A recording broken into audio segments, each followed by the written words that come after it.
Assalamualaikum Waalaikumsalam warahmatullahi wabarakatuh.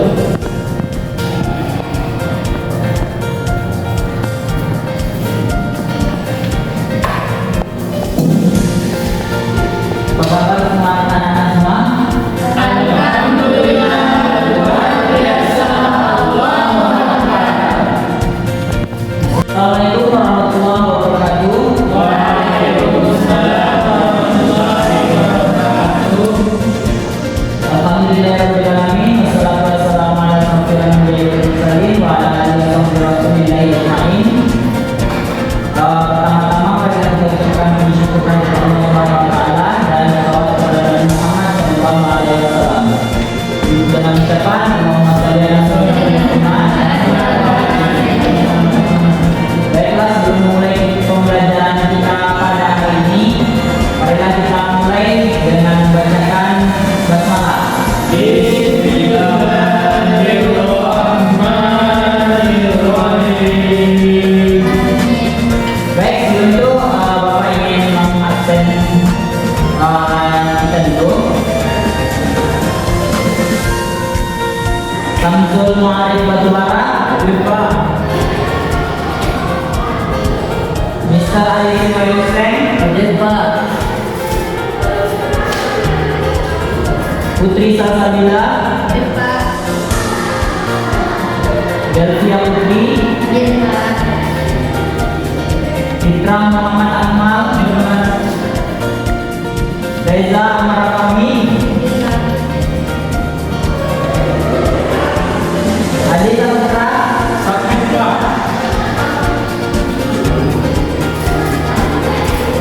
Baik, berarti cuma saja tidak ada ya? Ya Pak.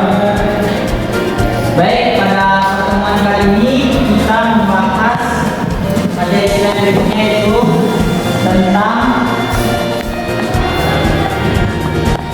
syukur dan sabar. Nah, yang mana syukur ini merupakan ungkapan terima kasih kita terhadap segala bentuk nikmat yang telah kita peroleh selama di dunia ini. Sedangkan sabar yaitu berlapang dada terhadap sesuatu yang kita tidak sukai atau kita kehilangan sesuatu yang kita sukai. Nah, pada pertemuan kali ini Bapak ingin kita membagi kelompok menjadi dua kelompok, dari saudara dari Arif sampai Delvia kelompok 1, dari Fitra sampai Reza kelompok 2. Silakan dibentuk kelompoknya.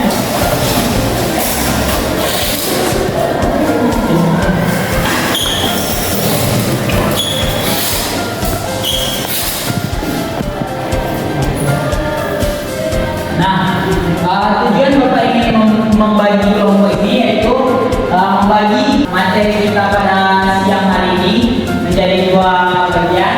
Yang pertama kelompok 1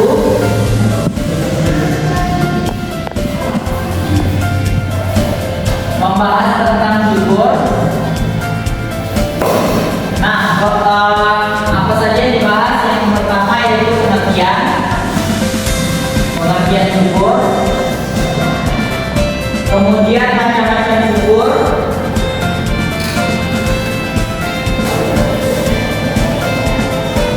Kemudian contoh penerapannya di dalam kehidupan nyata.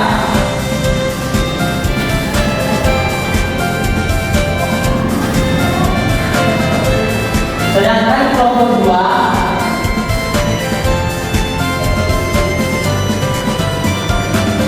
membahas tentang sabar, yaitu sama dengan kelompok 1 tadi, yaitu pengertian sabar. Kemudian macam-macam sabar.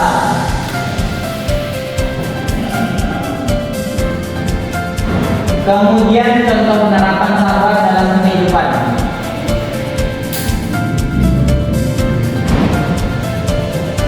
Baik, Bapak kasih waktu untuk mendiskusikan tentang materinya. Anda bisa mencari pengertian dari materi kita pada siang hari ini, kemudian macam-macamnya, dan kemudian contoh penerapannya di dalam kehidupan sehari-hari.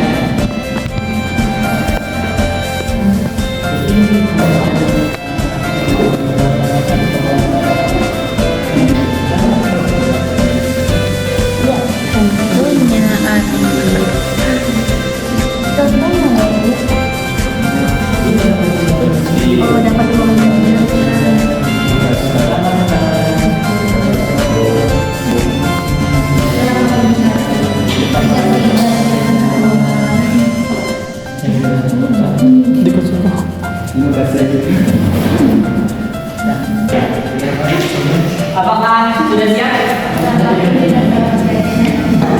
Baik, kali ini Bapak persilahkan masing-masing dari kelompok salah satu perwakilannya untuk memaparkan apa yang telah didiskusikan bersama kelompoknya ke depan.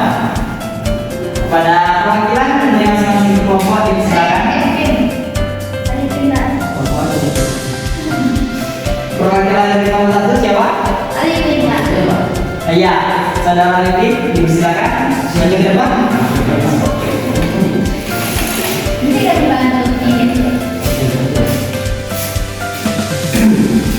Nah, jadi apa yang didapatkan dari hasil diskusi tadi?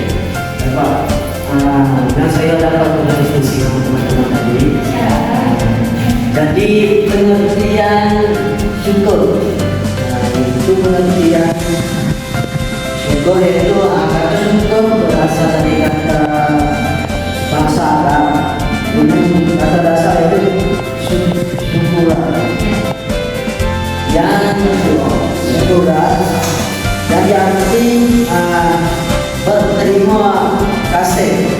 Bentuk masdar dari kalimat ini adalah syukuran yang artinya rasa terima kasih.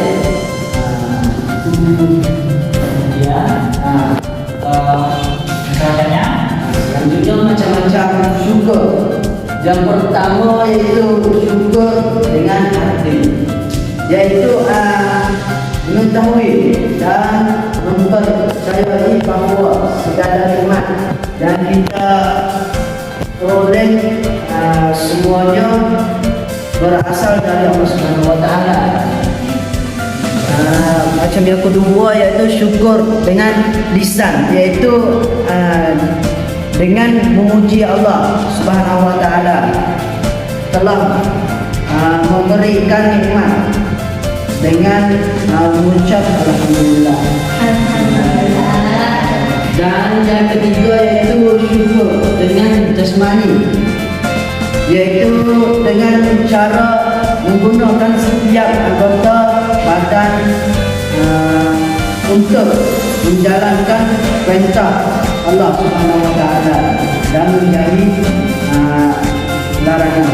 Ya, baik, tepat sekali. Jadi kali ini Bapak ingin bertanya tentang bagaimana penerapan syukur dengan jasmani dalam kehidupan sehari-hari. Syukur jasmani yaitu Contoh penerapannya dalam kehidupan sehari-hari. syukur dalam kehidupan sehari-hari dengan jasmani, yaitu bisa solat, bisa buat ibadat kepada Allah, itu syukur. Oke. Baik, beri aplaus kepada kelompok satu. Terima kasih. Baik, selanjutnya dari kelompok dua, perwakilannya silakan masuk. Baik, silakan disampaikan apa yang hasil diskusi dari teman-teman tadi. Kami tadi telah berdiskusi mengenai apa itu sabar. Sabar itu adalah berlapang dada, berlapang hati. Pengertian sabar sendiri adalah menahan diri dalam menanggung suatu penderitaan, baik dalam menghadapi sesuatu yang tidak diinginkan ataupun dalam bentuk kehilangan sesuatu yang disenangi. Macam-macam sabar menurut Imam Ghazali itu ada 3 macam. Yang pertama, sabar dalam kata ketaatan, yaitu senantiasa sabar dalam melakukan segala macam bentuk ketaatan kepada Allah Taala. Yang kedua, sabar dalam menjauhi larangan-larangannya, yaitu bersabar dalam menjauhi segala macam perbuatan yang telah dilarang oleh Allah Subhanahu wa Ta'ala.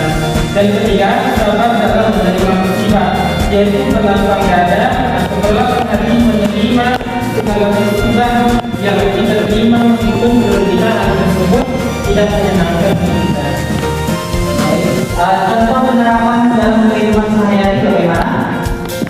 Contoh penerapan dalam kehidupan sehari-hari mengenai sabar dan ketaatan, misalnya kita melaksanakan puasa, maka kita diperintahkan untuk bersabar dari hal-hal yang dapat membatalkan puasa, karena tentunya hal-hal yang dapat membatalkan puasa itu sebuah kenikmatan dan sebuah jalan yang dilarang.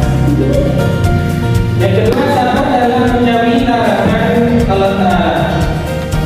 Di sini seperti contohnya mencuri, mabuk, merampok, berzina, karena hal-hal yang buruk tersebut lebih gampang dilakukan oleh orang daripada hal-hal yang baik seperti sholat, puasa, dan lain sebagainya. Maka kita dimintakan bersabar dalam menjauhi larangan Allah Ta'ala.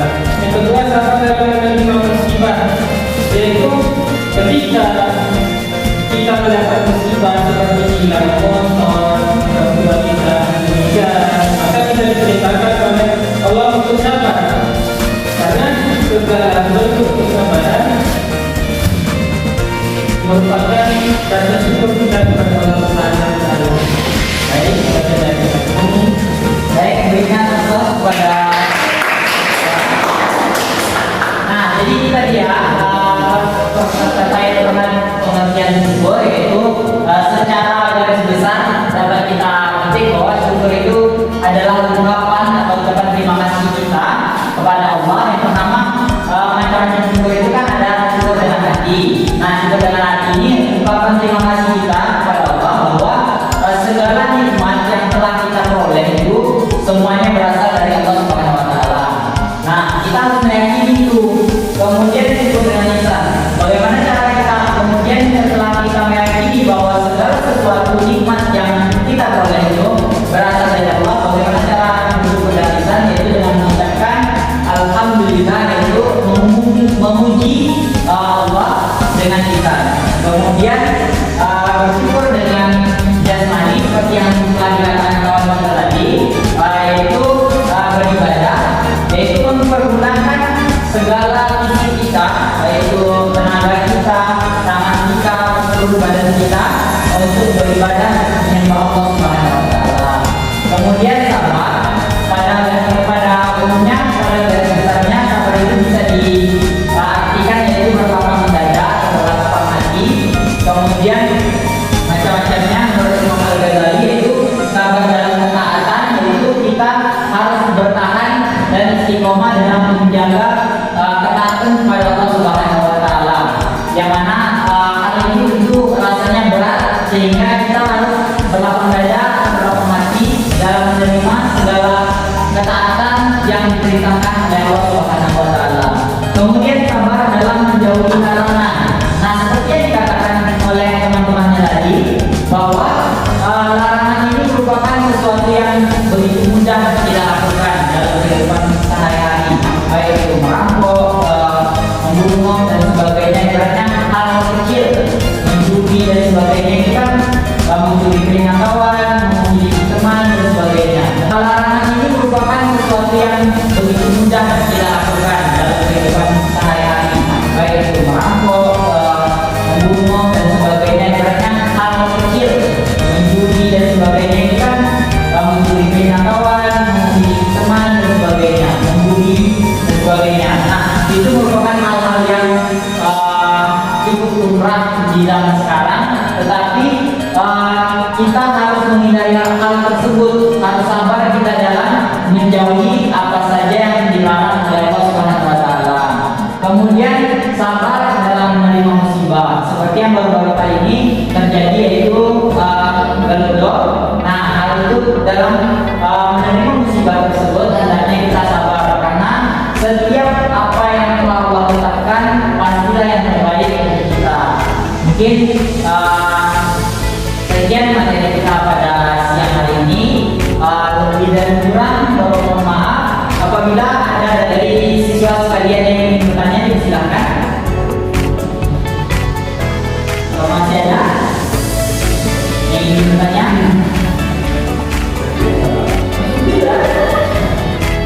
Sudah paham semuanya?